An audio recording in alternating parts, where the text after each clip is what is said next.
본 시편은 특별히 세 가지 정도의 내용을 우리에게 전해주고 있습니다. 첫 번째는 하나님 나라 혹은 교회가 지금 겪고 있는, 또 아니면 이미 겪었던 그러한 아주 비참한 현실, 또 그것에 대한 애통의 부분을 담고 있습니다.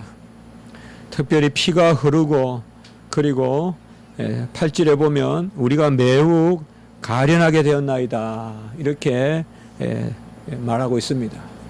이 가련하단 말은 아주 불쌍한 그러한 상태에 있다.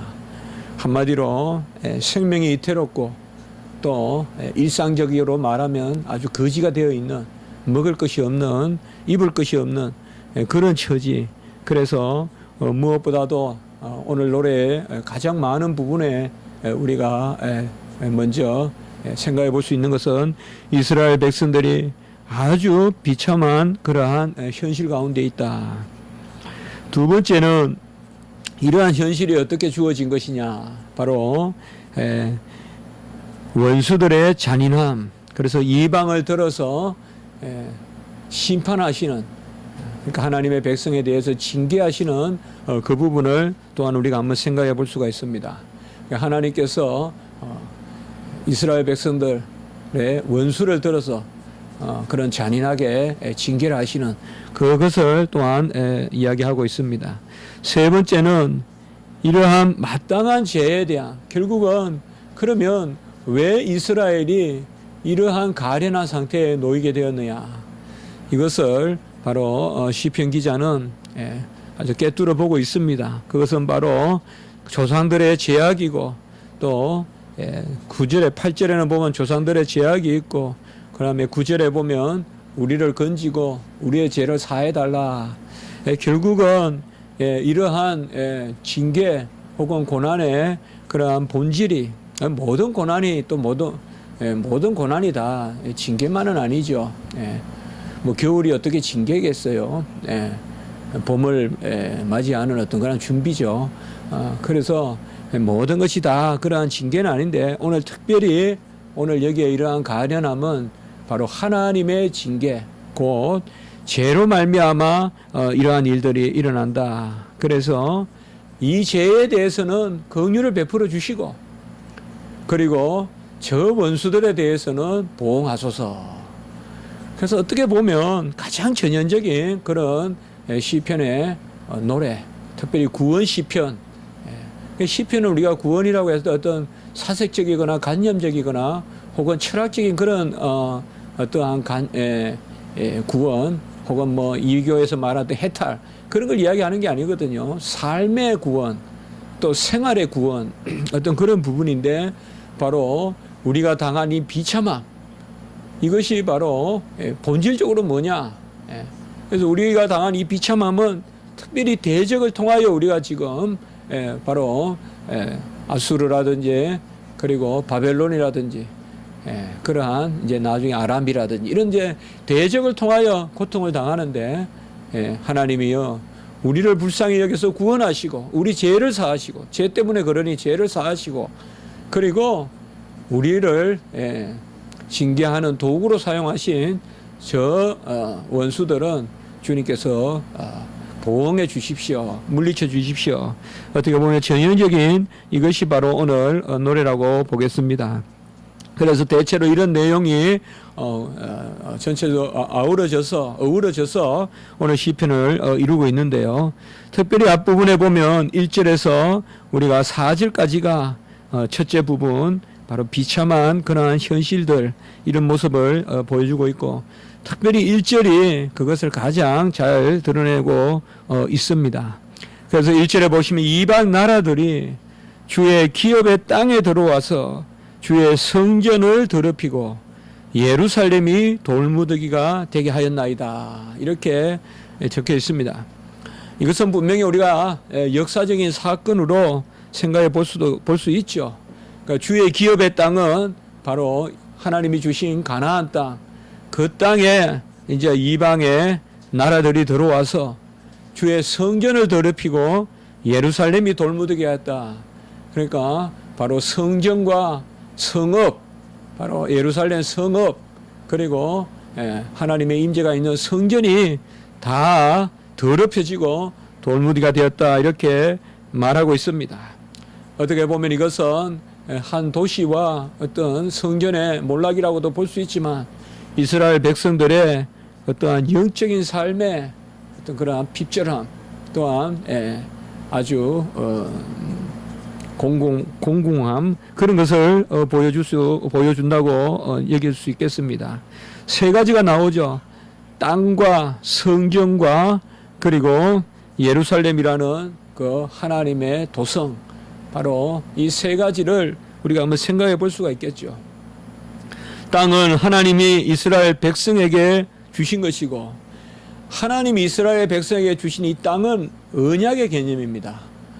그래서 땅 자체가 의미가 있다고 보기보다는 우리가 주일의 시간 그 자체가 의미가 있는, 그건 나를 섬기는 거거든요. 그게 아니라 바로 주일에 하나님의 약속이 있기 때문에, 그리고 주일에 하나님의 우리를 향하신 그러나 뜻이 있기 때문에 우리가 주일을 주중에 주일을 첫날로 섬기게 되지 않습니까? 부활의 날로. 마찬가지입니다. 이스라엘 백성에게 이 땅은 바로 언약의 땅이기 때문에 하나님이 함께 계시지 않으면 이 땅은 아무 쓸모가 없습니다. 그래서 젖과 꿀이 흐르는 땅이라는 것은 그 땅의 토양이나 어떤 토질이 그렇다기보다는 하나님이 그 땅을 복되게 하시기 때문에, 그래서 이스라엘 백성에게 있어서 땅은 하나님이 역사하시는 어떤 터라는 의미로서의 그러한 중요성이 있는 것이지, 땅 자체가 무슨 절대적으로 기름지다거나 뭐 그렇게 볼 수는 없습니다. 그래서 이 땅이 이방 사람들에게 짓밟혔다라고 하는 것은 사실상 여호와가 이 땅을 열어주셨다는 거예요. 이방 그런 민족들에게. 그러니까 하나님은 정말 이스라엘 백성을 하나님이 가나안에 들이고 오랫동안 이방 민족들이 이 이스라엘 땅에 들어오지 못하게 하셨거든요. 그런데 이제 북왕국과 남왕국이 멸망하는 그 이제 가운데서 이방이 쳐들어와서 사마리아를 정복하고 그리고 예루살렘까지 들어오는 이것을 우리가 볼 수가 있습니다. 사실상 이 땅에 이방인들이 들어왔다는 것은 어떻게 말하면 우리의 삶 자체에 어떤 이교적인 우상이 들어온 것으로 그렇게 여기도 무방하겠습니다. 두 번째, 오늘 보면 성전이 더럽혀졌다. 성전은 뭡니까? 바로 거룩 삼위일체 하나님의 그러한 임재의 터죠. 그러니까 깨끗하다는 것인데, 거룩하다는 것인데, 이 거룩이 더러워졌다는 것입니다. 사실상 우리가 성경에서 깨끗하다는 것은 완전하다는 것입니다. 우리는 불순물이 있기 때문에 완전하지 못하고, 완전하지 않다는 것은 깨끗하지 못하는 것과 같습니다. 바로 주의 성소는 거룩 삼위일체 하나님이 계시는 완전한 곳, 바로 깨끗한 곳입니다. 그곳이 더러워졌다라고 이렇게 이야기합니다. 빛과 어둠이 함께하지 못합니다. 바로 하나님은 어둠을 물리치시는데, 임마누엘 하나님이 계시는 이 성전이 더럽혀졌다는 것은 오늘날로 말하면 교리가 더럽혀지고, 그리고 교회의 행사가 더럽혀지고, 바로 예배가 세속화되고 온전치 못하고 자꾸 섞이는 거죠. 섞이는 거예요. 뭐 막 그냥 나무를 꺾듯이 막 밑동을 잘라내듯이 이단은 그렇게 안 들어오는 것입니다.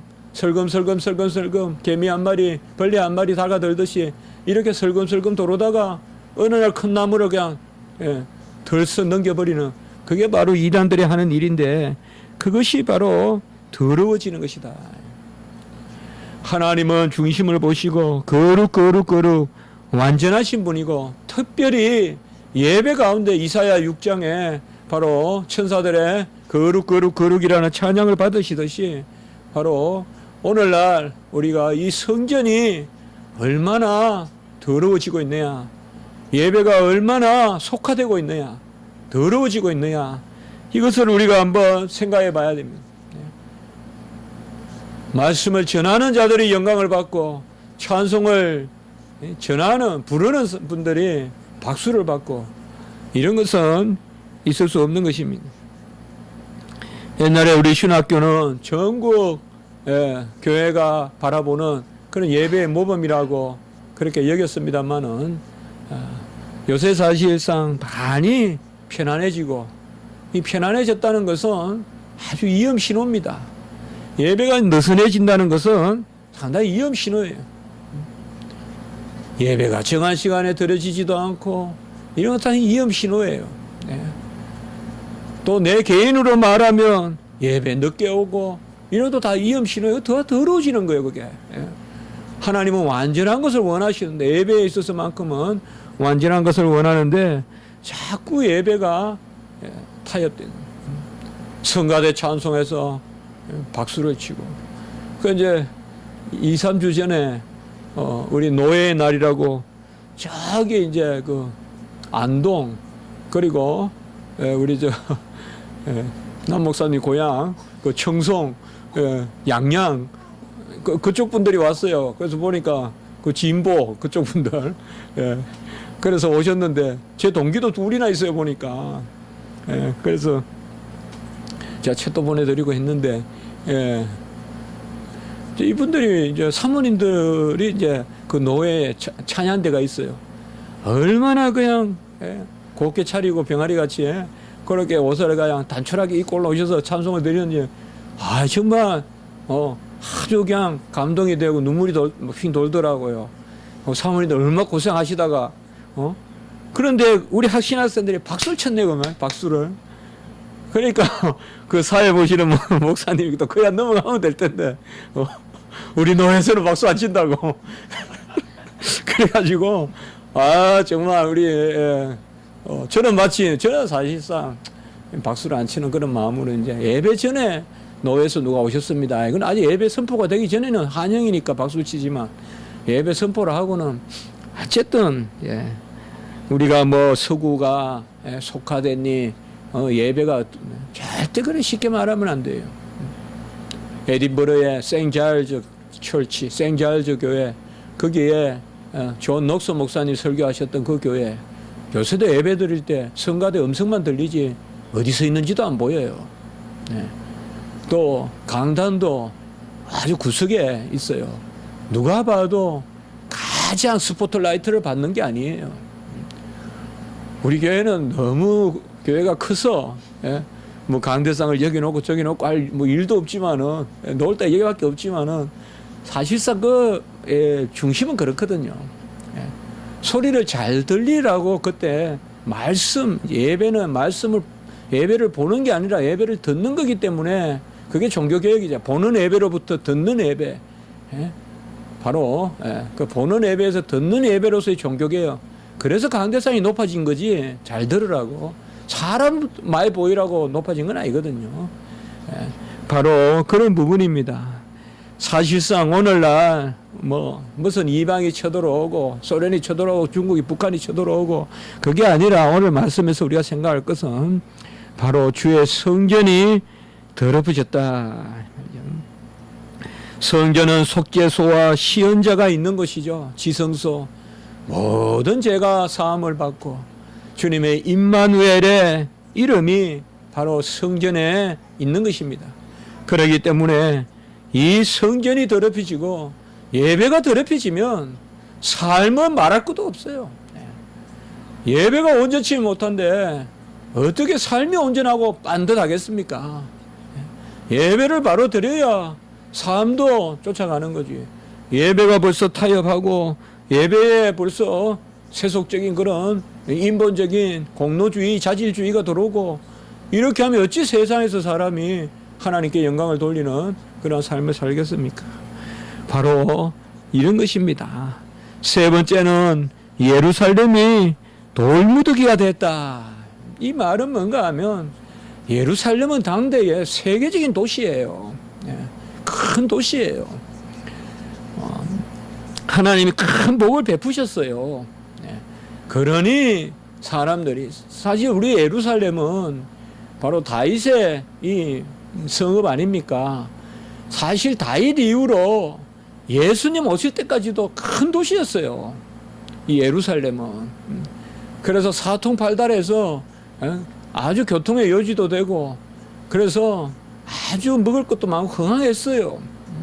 물론 예루살렘 멸망하고 하는 그런 어려움을 겪었지만은 그러니 또 그곳에서 여러 가지 사치가 생기고 부자도 생기고 그런 곳이 예루살렘입니다. 네. 그리고 여리고 이런 데 큰 도시들이에요, 당대에. 그런데 이 곳이 바로 돌무더기와 같이 되겠다. 우리 서울도 정신 못 차리면 하루아침에 돌무더기 되는 거예요. 소돔과 고모라가 먹을 게 없어서 지금 저렇게 그냥 바위 덩어리만 있는 그러한 곳이 된 것은 아니죠. 아주 넘치고 그러니 향락에 빠지고 바로 그런 것이죠. 우리는 있을 때 아낄 줄 알아야 되고 넘칠 때 남을 위해서 떼어주는 것을 할 줄 알아야 되는데요. 바로 예루살렘이 돌무더기가 된다. 이것은 하나님이 지키시던 번성하던 성읍이 이제는 그야말로 폐허가 된다. 이것을 오늘 말씀해 주고 있습니다. 오늘 여기에 보면 땅이 있고 성전이 있고 예루살렘이 있는데요. 이 말씀에서 우리가 한 가지 떠올려 볼 수가 있어요. 에스겔서 47장에 보면 성전으로부터 그 문지방에서 물이 나오잖아요. 그래서 이제 성읍을 돌고 그리고 47장 후반부에 가보면 이스라엘의 지파들에게 그 물이 뻗어가거든요. 그러니까 오늘 여기도 똑같은 말씀이라고 보면 돼요, 바로. 그러니까 성전과 그리고 성읍과 예루살렘 성읍과 그리고 바로 다윗의 성전, 그 솔로몬의 성전과 또 다윗의 성읍 그리고 12지파 바로 여호수아의 12지파 이렇게 야곱의 12지파 이렇게 다 본래 이 도시가 어떤 도시냐 에스겔 47장에 하면 바로 성읍으로부터 생수가 흘러나와서 그 도시를 맴돌고 그래서 실가가 마르지 않고 우리 서울도 지금까지 이것을 우리가 바라볼 수 있어야 돼요. 우리 믿는 자들은 이 모습을 바라봐야 합니다. 주의 성전으로부터 거룩한 생수가 물이 흘러내려서 이 도시를 지키고 그리고 우리나라를 지키는. 근데 하나님은 이들에게 바로 이방 나라들을 들어서 이것을 바로 무너뜨리고 더럽히고 핍전하게 했다.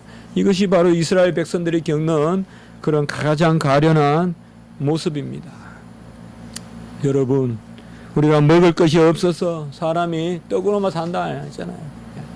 사실 똑같거든요. 잘 먹거나 못 먹거나 사실 똑같아요.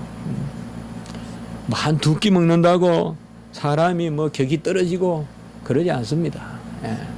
하나님의 말씀을 먹고 살아야 돼요. 하나님의 말씀.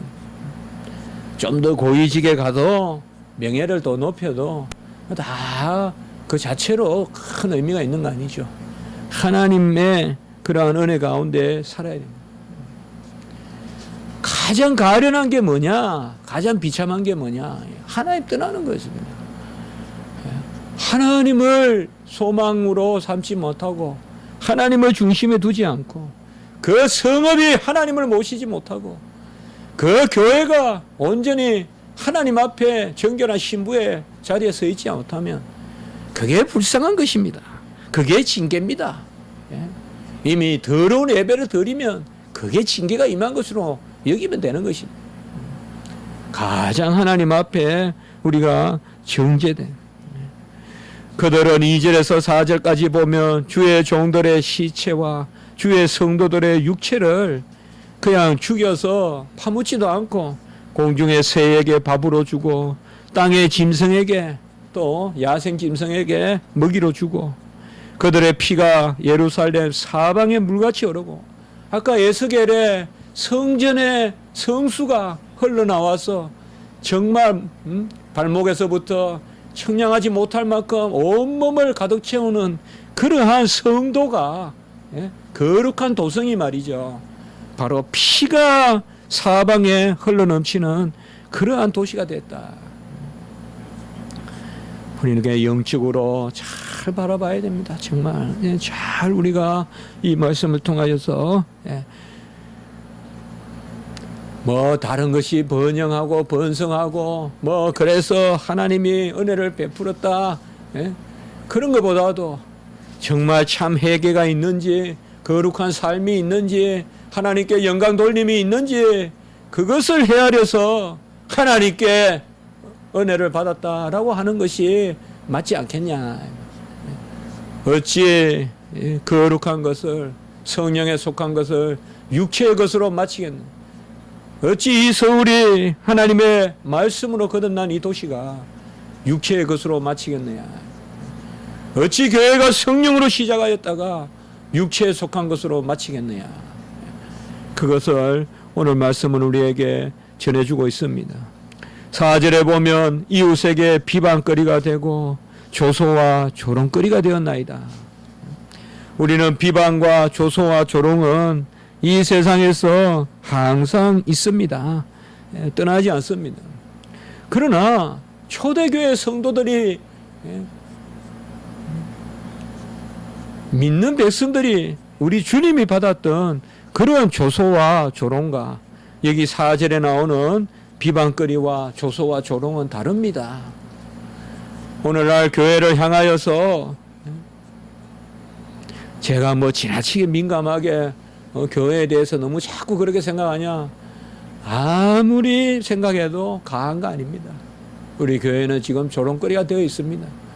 비방거리가 되어 있습니다. 모든 것이 다 그렇습니다. 꼭 비자받는 그 외국의 감사관만이 그렇게 보는 게 아닙니다. 그 사람이 그렇게 봤다 그러면 더 다른 사람은 우리 주의 종들이나 주의 백성들을 더하게 보면 봤지 덜하게 보진 않습니다. 주를 위해 비방을 당하고 조소를 당하고 조롱을 당하는 것은 엘리야가 아합에게 조롱을 받듯이 또 예레미야가 백성들에게 조롱을 받듯이 그런 조롱이야 우리가 사서라도 받아야 되는 조롱이지만 온갖 그냥 목에 멍에를 메고 다니면서 조롱을 받고 그런 것은 우리가 하나님의 뜻에 합당한 조롱이지만 그 구별을 해야 돼요. 여러분. 무조건 목사가 요거도 먹는다고 하나님을 위한 고난입니까? 무조건 성도가 조롱당한다고 주를 위한 조롱을 당하니까 그건 잘 생각해야 돼요. 여러분. 진짜 내가 하나님의 뜻에 그릇된 그런 조롱을 받을 때는 정말 회개하고 가슴을 치고 그래서 낮아져야죠. 뻣뻣하게 그냥 마치 하나님의 뜻을 대언하듯이 그러니 나는 마땅히 세상에서 조롱받는 게 당연하다는 듯이 그렇게는 옳지 않죠. 무조건 주의 이름으로 한다고 하고 그 속을 들여다봐야죠. 이것이 바로 이때의 모습입니다. 엘리야 때 모든 선지자를 사실 죽였다. 그래도 이세벨이 죽일 때 또 하나님은 오바다를 남겨서 100명을 굴 2개에 숨겼다. 그런 말씀이 있잖아요, 여러분들. 이때가 바로 이러한 모습들이에요. 사실상 이미 예국이 들어와서 죽이기 전에 이스라엘 안에서 선지자를 죽였죠, 이렇게. 이걸 우리가 아셔야 돼요. 이미 이세벨 그 아주 음란한 여자가 들어와서 주의 선지자를 죽였다고요, 먼저. 그러니까 엘리야는 하나도 없다고 생각했고 하나님 앞에 나는 여호와가 열심히 특심한데 아무도 없구나 생각했는데 하나님은 7,000명이나 있다 그랬고 그리고 이세벨이 그냥 싹 참선이자를 죽일 때 또 오베다가 100명을 숨겨두었고, 이제 이런 것들이 보면 사실상 예국 사람들이 들어와가지고 하기 전에 먼저 그 안에서 우상을 섬기고 그 안에서 그냥 하나님의 징계는 어떻게 보면 더딘 거예요. 먼저 우리가 징계를 자초하는 거거든요. 사실상 그런 부분이거든요. 그런 것이 바로 오늘 이스라엘의 모습입니다. 우리도 주를 위하여 온전한 일을 할 때는 어떤 조롱과 비방과 조소도 두려워하지 마십시오. 다 명예를 지키고 신사같이 주의 일 못합니다. 못합니다. 아주 치부를 드러내고 헐벗기고 아주 그냥 벌거벗겨지는 그런 부끄러움 가운데서 우리는 주의 일을 할 수밖에 없습니다. 고상한 그게 안 됩니다, 여러분들. 우리는 조소와 조롱을 각오해야 됩니다. 비방을 각오해야 됩니다. 특별히 오늘날은 이것이 더 그렇습니다. 조소와 비방과 조롱이 무서우면 주의를 못합니다. 누가 나를 위해서 나를 향해서 손가락질하는 게 무서우면 주의를 못합니다. 주의를 해도 힘있게 못합니다. 매일 이눈치 저눈치 보다가 그냥 다 지나가고 맙니다. 내가 하나님의 음성을 뚜렷이 들었다면 어떤 비방과 조롱을 당하더라도 뚜렷하게 전해야 됩니다. 그것을 우리가 날마다 기도하면서 준비해야 됩니다. 오늘 첫째 부분은 바로 이런 것입니다. 우리가 에덴 동산에서부터 보면 아담과 하와가 죄를 지어서 여호와를 피하듯이요, 하나님이 형벌을 내리는 것 같아도 죄를 짓는 것이 바로 형벌이 따라오는 거예요. 우리가 그렇지 않습니까? 그러니까 하나님 앞에서 죄를 멀리해야 우리 안에 즐거움이 있는데요. 오늘 두 번째 부분에 아까 말씀을 드렸듯이 바로 이방인들이 잔인한 그런 것을 말씀하고 있습니다. 특별히 6절에 보면 주를 알지 못하는 민족이고 주의 이름을 부르지 않는 나라들, 6절에 그들을 세워서 바로 주를 알지도 못하고 부르지도 아니하고, 그러니까 믿고 부르고 고백해야 로마서 10장에 주의 백성인데, 그들은 바로 7절에 보면 주를 모르는 그 백성이, 주를 부르지도 않는 백성이 야곱을 삼키고 그의 거처를 항폐하겠다. 아까 이 야곱이라는 것은 결국 12지파고, 아까 1절에 우리가 그렇게 보았던 이스라엘의 땅, 그 다음에 성전, 또 성읍, 이것을 다 포함하는 개념이라고 볼 수 있죠. 이스라엘의 12지파를 그들은 10절에 보면 특별히 하나님이 어디 있느냐 이렇게 놀리듯이 말하고 있습니다.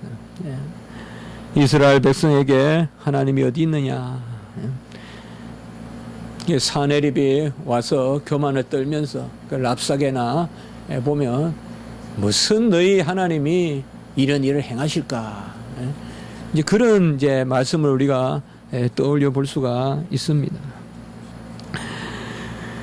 그들이 주를 비방한 그 비방의 7배를 갚으라.